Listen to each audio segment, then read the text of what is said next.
வணக்கம் மேடம். வணக்கம் மேடம், சொல்லுங்க. தொடர்ந்து நம்ம பசுமை தோட்டம் பதிவுகளில் அதிக லாபகர மரங்கள் பற்றிலாம் பார்த்துக்கிட்டு இருக்கோம். அந்த வரிசையில் இன்னைக்கு நம்ம விவசாயிகளுக்கு பயனுள்ள வகையில் இருக்கிற மாதிரியான மரங்களை பற்றி எந்த மரத்தை பற்றி மேடம் பார்க்க போகிறோம்? போன பதிவில் பார்த்தோம் அப்படின்னா நம்ம செம்மரத்தை பற்றி பார்த்தோம் மேடம். அந்த வரிசையில் இன்னைக்கு நம்ம மகோகனி பற்றி கொஞ்சம் பார்க்கலாம்னு நினைக்கிறேன் மேடம். Okay madam. இந்த மகோகனி மரத்தை நடவு பண்ணுறதுக்கு நிறைய இடவசதி எதுவும் தேவைப்படுமா மேடம்?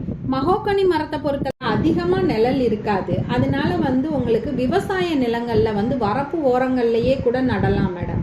Okay madam. இந்த வரப்பு ஓரங்களை நடவு பண்ணுறதுனால நமக்கு என்ன மேடம் பயன் இருக்க போகுது? அதாவது வரப்பு ஓரங்களில் நம்ம நடவு பண்ணணும் அப்படின்னா விவசாய நிலத்தோட மண் வளம், நீர் வளம் இது எல்லாத்தையுமே நம்ம நல்லா இம்ப்ரூவ் பண்ணலாம் மேடம். Okay madam. அப்படி வரப்பு ஓரங்களை நடவு பண்ணுறதுனா எவ்வளோ மரங்கள் மேடம் நடவு பண்ணலாம்? அதாவது என்ன அப்படின்னா வரப்பு ஓரங்களில் நடவு பண்ணுறப்ப 10க்கு 10 இடைவெளி அப்படின்ற கணக்கில் ஒரு ஏக்கருக்கு நம்ம ஒரு 80 மரங்கள் வரை நம்ம நடவு பண்ணலாம் மேடம். இதே நீங்கள் வரப்பு ஓரங்களில் இல்லாமல் நிலம் ஃபுல்லுமே நம்ம நடவு பண்ணுறோம் அப்படின்னா ஒரு 260 மரங்கள் வரை நம்ம நடவு பண்ணலாம் மேடம்.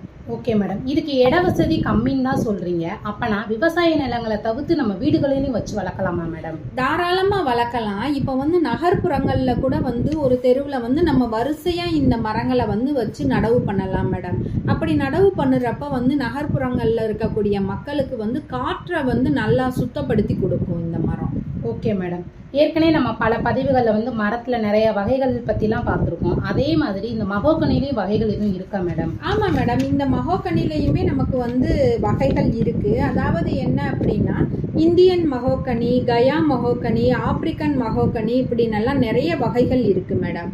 Okay madam. இதோட சாகுபடி பற்றி கொஞ்சம் நல்லா தெளிவாக சொல்லுங்கள் மேடம்.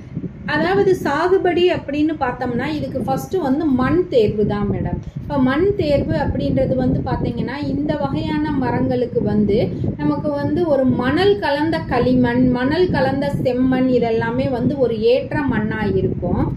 அது போக நமக்கு இந்த மரம் பொறுத்தளவு என்னென்னா தண்ணி அதிகமாக தேவைப்படும் மேடம். அதாவது என்னன்னா வறட்சி தாங்கி இது வளராது. அதனால நம்ம இந்த மரத்துக்கு தண்ணி தேவை அதிகமாக தான் இருக்கும் மேடம். Okay madam. இந்த மரம் எதுக்கெல்லாம் பயன்படுது மேடம்? அதாவது இந்த மரத்தை நம்ம பொதுவாக எதுக்கெல்லாம் பயன்படுத்துகிறாங்கன்னா கப்பல் கட்டுமானத்துறையில் கப்பல் கட்டுறதுக்கு பயன்படுத்துகிறாங்க மேடம். அதுக்கப்புறம் வீடுகளில் ஜன்னல், நிலைக்கதவு இதெல்லாத்துக்கும் பயன்படுத்துகிறாங்க. அது மட்டும் இல்லாமல் இப்போ எல்லாம் பார்த்தீங்கன்னா பெரிய பெரிய ஆஃபீஸ்ல எல்லாம் உங்களுக்கு ஃப்ளோரிங்க்கே இந்த மரங்கள் தான் யூஸ் பண்ணுறாங்க. ஸோ அந்த மாதிரி இருக்கிறதுல நம்ம யூஸ் பண்ணிக்கிட்டு இருக்காங்க மேடம். அது மட்டும் இல்லாமல் பெரிய பெரிய பொம்மைகள் செய்யறதுக்கெல்லாம் பயன்படுத்துகிறாங்க மேடம். Okay madam. இந்த மரத்தை வளர்க்கும் போது விவசாயிகளுக்கு எப்படிலாம் லாபம் கிடைக்குது மேடம்?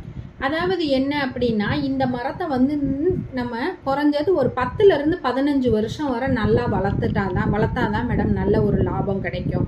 இந்த மார்க்கெட்டில் இதை பொறுத்தளவு என்ன அப்படின்னா கன அடிக்கு அப்படின்றதுல தான் கணக்கில் தான் விலை கிடைக்கிது. பொதுவாக என்னென்னா ஒரு கன அடி ஒரு 1500 ரூபாயிலிருந்து ஒரு 2000 ரூபாய் வரை சராசரியாக விலை கிடைக்கிது மேடம். அப்படி இருக்கிறப்ப நம்ம ஒரு மரம் நல்லா வளர்ச்சி அடைஞ்சிருந்துச்சுன்னா ஒரு 40 கன அடி வரை நம்மளுக்கு எடை கிடைக்கும்.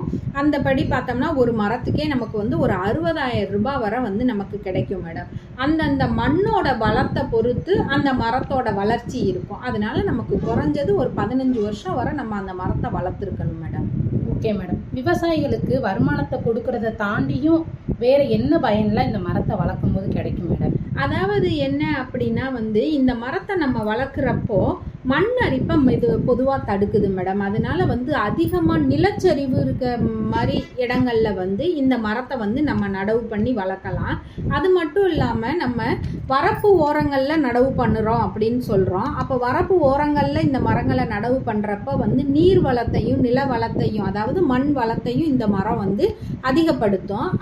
அது போக அதுக்கு நடுவில் ஊடு பயிராக நம்ம இந்த உளுந்து, நிலக்கடலை, பாசிப்பயிறு இந்த மாதிரியான இதெல்லாத்தையும் நம்ம பயிர் பண்ணுறப்ப நமக்கு இரட்டிப்பு வருமானம் கிடைக்கும் மேடம்.